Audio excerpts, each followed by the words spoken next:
गुरु हरि कथा तुलसी दुर्लभ दोय, तुत धारा और लक्ष्मी पापी के भी होय। पहला संतों की संगत और दूसरी भगवान की कथा। ये वही तभी प्राप्त होती है जब भगवान की कृपा होती है। अगर हमारे मन में कभी ये इच्छा आ जाए कि हमें भगवान की कथा सुनना है, तो ये समझना चाहिए कि भगवान की कथा कृपा हमारे ऊपर होना प्रारंभ हो गई। क्योंकि भगवान की कृपा के बिना भाई कथा सुनना तो बहुत दूर है, कोई अपने घर से बाहर भी नहीं निकल सकता।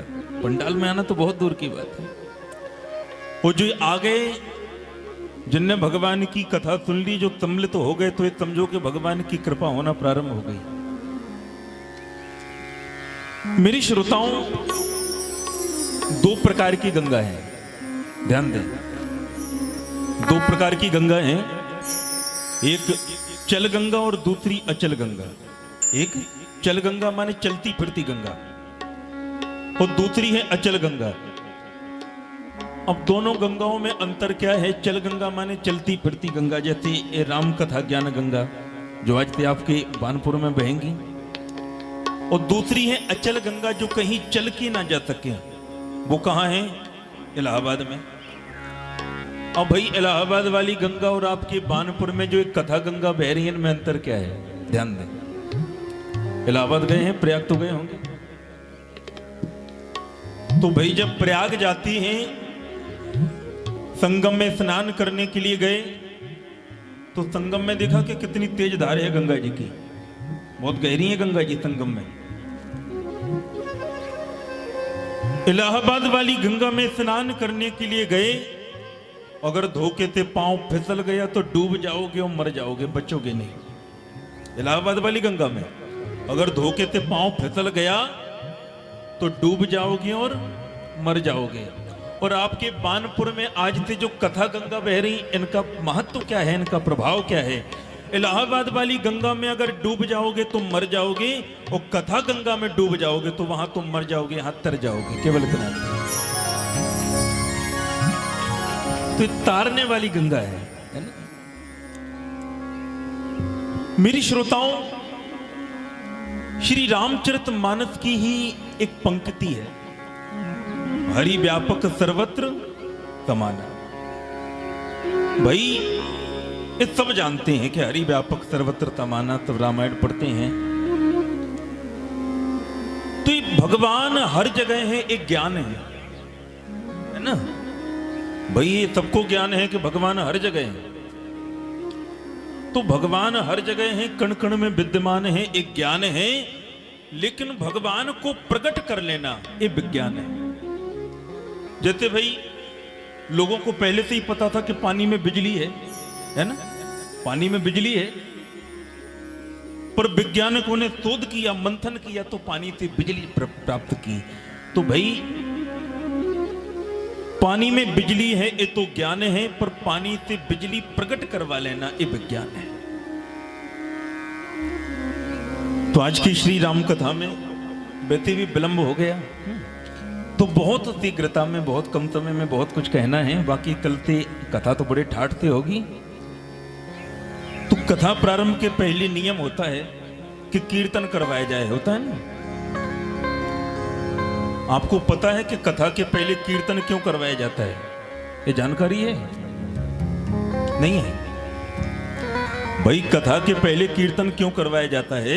जैसे सवेरे सवेरे दूध देने वाला आता है, तो दूध आप लेते हो साफ बर्तन में कि गंदे बर्तन में? साफ बर्तन में। अगर बर्तन गंदा हुआ तो दूध फट जाएगा। तो मेरे भाई, ये हमारा मन भी एक बर्तन की तरह है, पहले इसको साफ करना है। कथा है दूध के समान। अगर इस मन रूपी बर्तन में कथा रूपी दूध को धारण करना है, तो पहले साफ करना पड़ेगा, तब तो ये दूध टिकेगा, ये कथा रुकेगी। और भाई अगर दूध को धारण करना है तो बर्तन साफ करना है, और साफ कैसे होगा? भगवान के कीर्तन के द्वारा, भगवान के नाम के द्वारा। तो आइए सभी बड़े भाव से कीर्तन में ताली सेवा करते हुए, सभी कीर्तन गाते हुए सभी गाएं, सभी बोलें।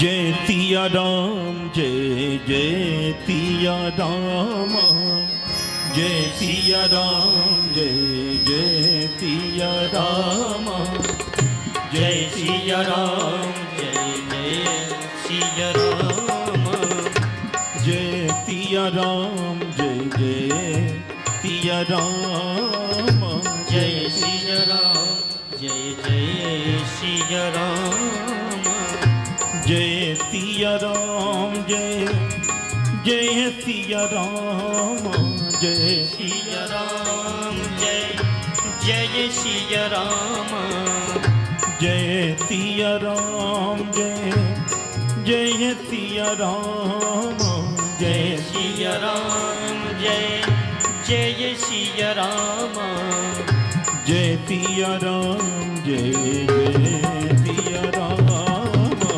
जय सिया राम जय जय सिया राम जय सिया राम जय जय सिया राम जय सिया राम जय जय सिया राम जय सिया राम जय जय सिया राम जय सिया राम जय जय सिया राम जय सिया राम जय जय सिया राम जय सिया राम जय कभी गाए जय सिया राम जय जय जय सिया राम जय जय सिया राम जय सिया राम जय जय सिया राम जय सिया राम जय जय सिया राम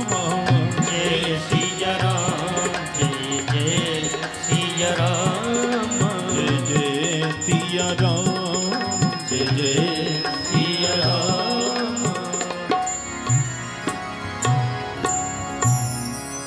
श्री सीताराम जी महाराज की जय और आइए आज के प्रथम दिवस की रात्रिकालीन सत्र की श्री राम कथा में हम आप सभी प्रवेश करें। अब जब तक भी कथा हो तो अपना मन मीटर केवल भगवान की कथा में हमारा लगा रहे। हम कथा सुनाते राम सकली गुण धाम की,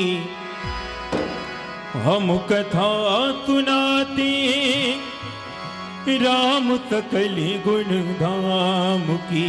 ये रामायण है पुण्य कथा सिया राम की।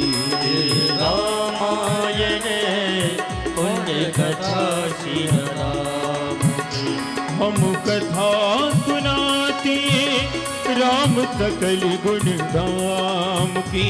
हम कथा सुनाते राम सकल गुण धाम की।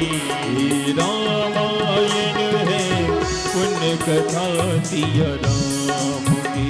ये रामायण पुण्य कथा सिया राम की। सीताराम चरित अति पावन, सीताराम चरित अति पावन। मधुर सरस अरुवती मन भावन। मधुर सरस और अति मन पावन। पुनि पुनि कृत ये हो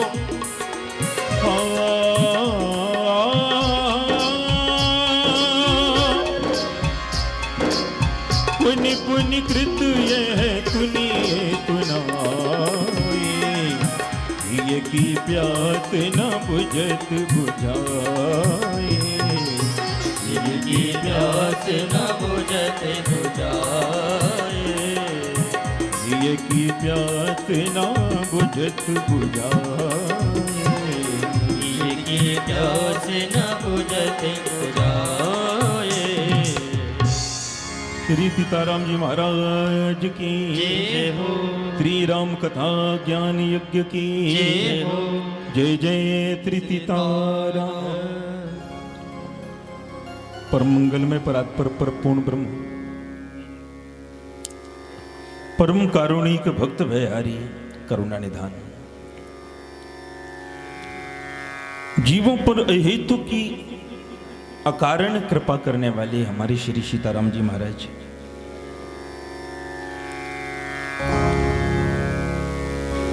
मेरे श्रोताओं, श्री तुलसीदास जी महाराज ने तो यहां तक वर्णन किया, नाना भांति राम अवतारा, रामायण तत्कोटि अपारा।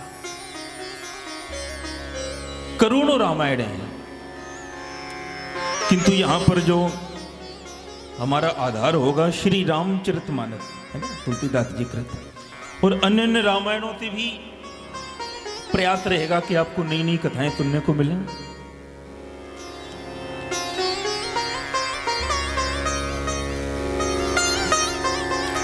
श्री तुलसीदास जी महाराज ने जब इस ग्रंथ का निर्माण किया तो इस ग्रंथ का क्या नाम रखा? श्री रामचरित मानस। श्री रामचरित मानस। और अगर इसका उल्टा कर दिया जाए तो क्या होगा? मानस चरित राम। यानी मनुष्य का चरित्र कैसा हो? राम जैसा। भाई आज भी प्रत्येक बाप यही चाहते हैं कि हमारा बेटा राम जैसा हो, तब चाहते हैं। अधिक यही चर्चाएं होती हैं कि हमारा बेटा भी राम जैसा हो, लेकिन खुद रावण बन के बैठे हैं, राम जैसा कैसा हो, कहते होगा, है ना। आज प्रत्येक सास ये चाहती है हमारी बहू सीता जैसी हो। अगर खुद ताड़का बन के बैठी है तो सीता जैसी मिलेगी? कौशल्य बनना पड़ेगा उसके लिए। तो मनुष्य का चरित्र कैसा हो? राम जैसा।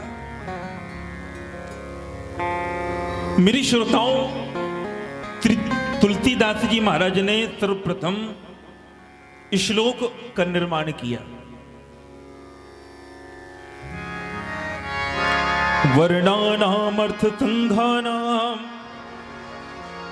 रसानाम छंदताम अपि। सबसे पहले क्या बनाया? श्लोक। और इसके बाद बनाया दोहा, फिर बनाया सोरठा, फिर छंद, और फिर चौपाई। यही चीजें हैं ना रामायण में। तो सबसे पहले बनाया श्लोक, और श्लोक का अर्थ होता है इस माने यह और लोक माने संसार। इस माने यह, लोक माने संसार। जब हम इस संसार में आए तो हमें दो चीजें मिली, दोहा, फिर बनाया दोहा। दोहा माने दो चीजें मिली, दो शब्द मिले। पहला शब्द रा और दूसरा शब्द मां, राम। जब हम इस संसार में आए तो हमें दो शब्द मिले, राम। इसके बाद बनाया सोरठा। सोरठा का मतलब होता है रटना। सोरठा माने रटना। तो बोले भैया जब संसार में आए दो शब्द मिले, राम शब्द मिले, तो इसको क्या करें? बोले रटो, सोरठा। फिर बनाया छंद। तो इन दो शब्दों को कैसे रटें? बोले मन के सारे कपट छल छंद छोड़ के। फिर बनाई चौपाई। चौपाई माने चार चीजें। जब आप इन दो शब्दों को मन के सारे कपट छल छंद छोड़ करके रटेंगे तो आपको चौपाई मिलेगी। चौपाई माने चार चीजें, धर्म अर्थ काम और मोक्ष। ये चार चीजें अपने आप मिल जाएंगी। मेरी श्रोताओं, श्री रामचरितमानस में सबसे पहले 9 लोगों की वंदना की गई। कितने लोगों की वंदना की गई? 9 लोगों की। और श्री रामचरितमानस में 9 लोगों को आशीर्वाद का पात्र भी बताया। 9 लोगों को आशीर्वाद दिया गया। ध्यान दें, आशीर्वाद का पात्र कौन होता है?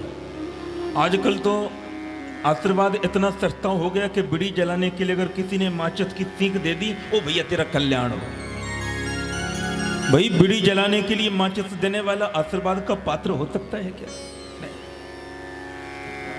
आशीर्वाद के पात्र कौन है? ध्यान दें।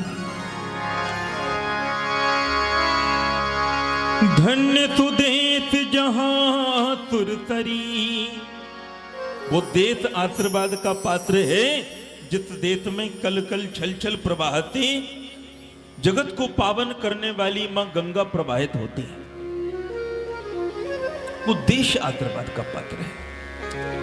तो गंगा जी कहां बहती हैं? हमारे भारत देश में।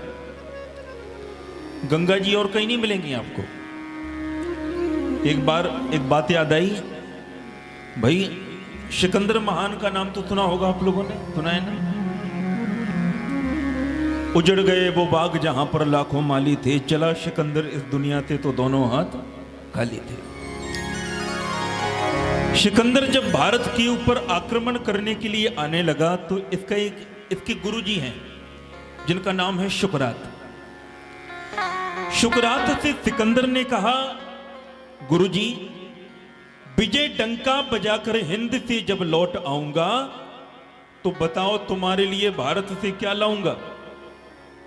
गुरुदेव, जब भारत को जीत करके मैं अपने देश वापस आऊंगा तो आपके लिए क्या लाऊं? तो कहा शुकरात ने, ध्यान दें, कहा शुकरात ने सिकंदर से विजय डंका बजाकर हिंद से जब लौट कर आना और हमारे वास्ते भारत से 7 चीजें लाना।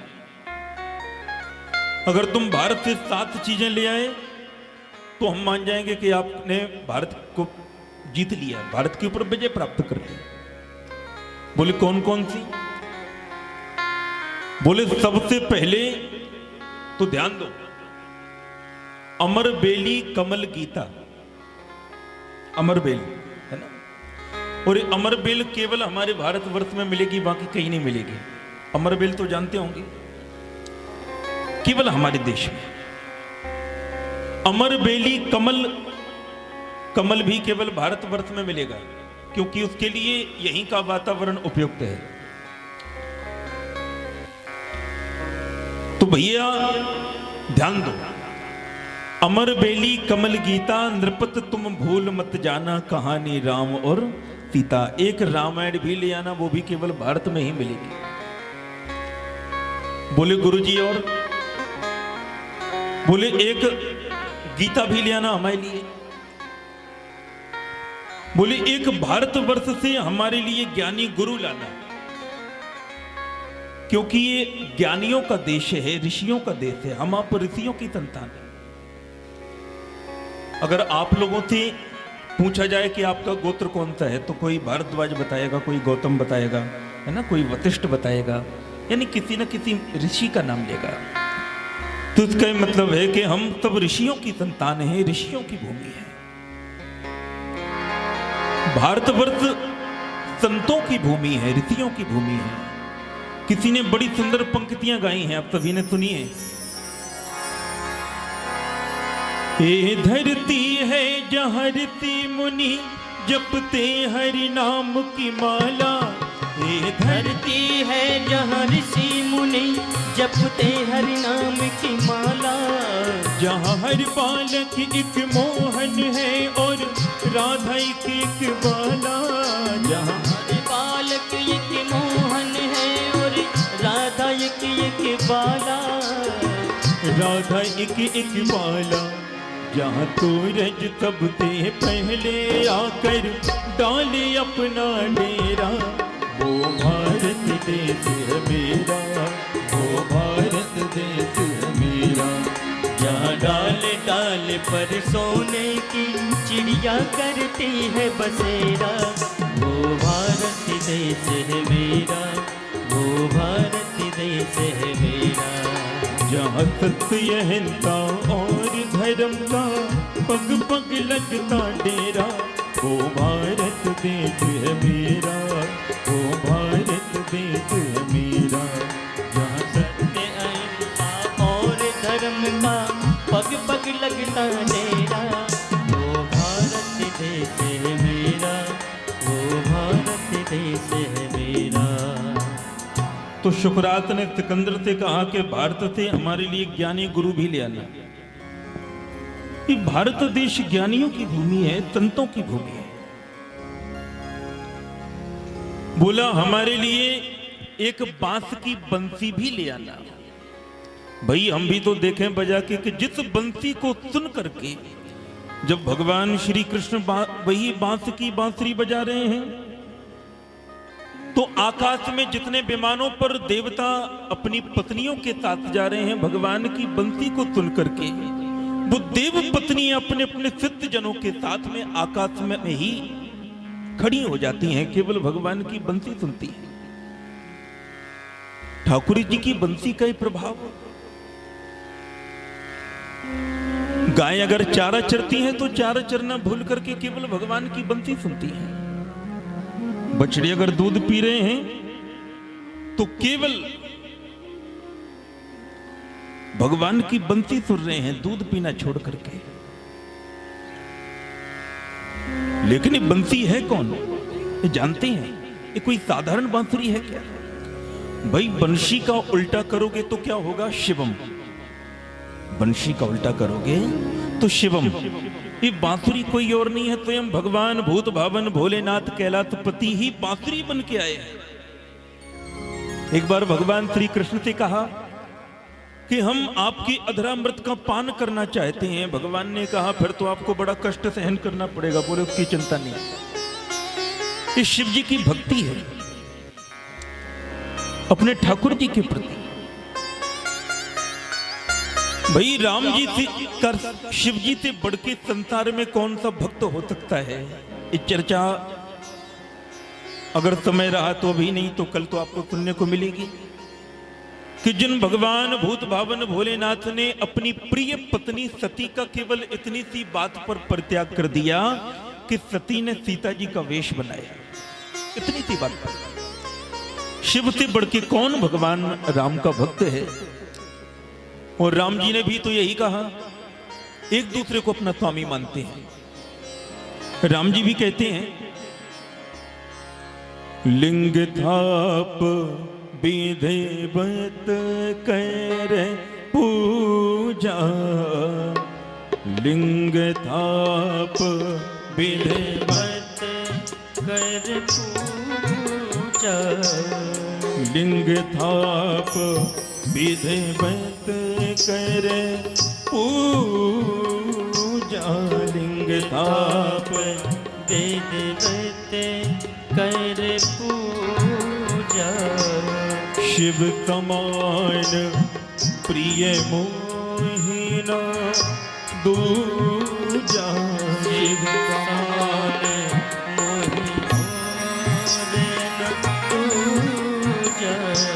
शिव समान प्रिय मोहिना दूजा, शिव समान प्रिय मोहन दूजा। राम जी शिव जी को अपना स्वामी मानते हैं, शिव जी राम जी को अपना स्वामी मानते हैं। राम जी कहते हैं जो मेरा भक्त है और शिव जी से द्वेष मानता है वो व्यक्ति तो सपने में भी मुझे प्राप्त नहीं कर सकता। तो कितना बड़ा सौभाग्य है। और जिस भूमि पर श्री राम कथा हो रही है,